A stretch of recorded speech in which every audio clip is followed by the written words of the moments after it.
মানে হঠাতে অহা বানপানীটো একচুৱেলি আমাৰ আপাৰ আসামৰ কেইখনমান জিলাক সাংঘাতিক ধৰণে মানে ক্ষতি কৰি থৈ গ'ল। মানে এইবোৰ জেগাত আগতে ইমান বানপানী তেনেকৈ নহৈছিলে, গতিকে মানুহখিনি ৰেডিও নাছিলে বা ভবাও নাছিলে এনেকুৱা হ'ব বুলি। আৰু এই ডাৱৰ ফাটনা, ক্লাউড বাৰ্ষ্ট, এই শব্দবোৰ আমাৰ কাৰণে আচলতে বহুত নতুন। আমি সৰুৰ পৰাই আমি বানপানীৰ কথা জানো, ধেমাজিতে ডাঙৰ হৈছিলোঁ, গতিকে শুনি থাকোঁ বহুত বানপানীৰ মানে কথা। কিন্তু এই ধৰণৰ এই ৱৰ্ডবিলাক, ক্লাউড বাৰ্ষ্টৰ কথা আমি খুব ভাৰতৰ মানে পাহাৰীয়া ৰাজ্যকেইখন যেনে উত্তৰাখণ্ড, হিমাচল, এইবিলাকত আমি শুনিছিলোঁ। এইবোৰ শুনা মোৰ বেছি বছৰ হোৱা নাই, আজি 4-5 বছৰমানৰ পৰা ক্লাউড বাৰ্ষ্ট শব্দটো খুব শুনি আহিছিলোঁ।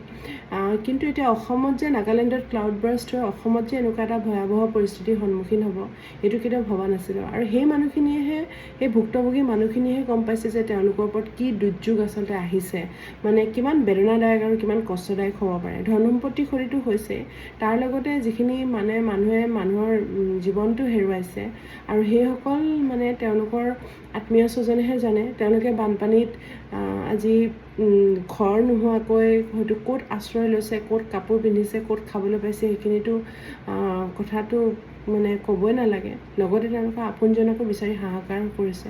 গতিকে এইটো ঘটনা বৰ মানে নহ'বলগীয়া ঘটনা এটা হঠাৎ আমাৰ ওচৰত হৈ গ'ল। গতিকে যিমান পাৰি মানুহে যেনেকৈ পাৰে সহায় কৰিব লাগে।